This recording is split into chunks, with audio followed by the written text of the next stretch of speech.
Federico, gracias. Kaya yung sinasabi ko naman gusto kong piliin ay Pilipino, nakaka-nosebleed naman yung mga ganyan.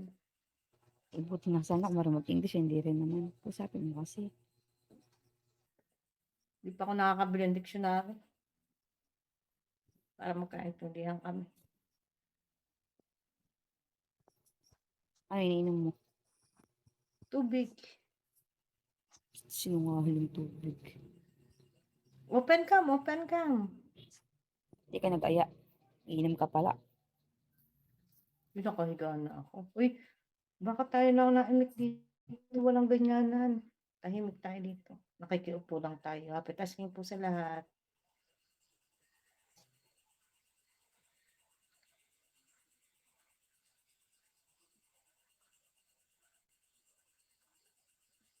Pwede pong pakiipon na lang yung gifts. Baka po pwede iba ito bukas. Paki-translate mo nga, Captain.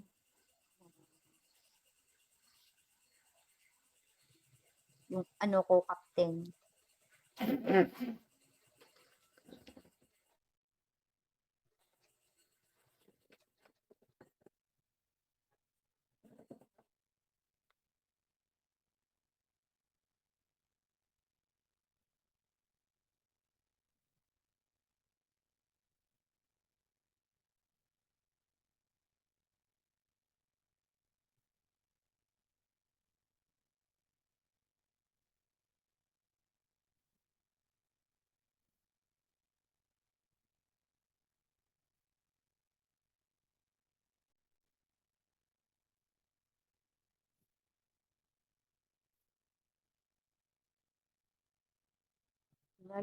Pinalubak mo ba si Federico? Sino ba ako? Hindi. Hindi mo pinapalubak? Ayaw mo? Ganun yung mga uso ngayon. Pag jowa mo, dapat hindi mo pinapalubak. Parang naghahanapan kayo lagi. Ganun ba yan? Oo.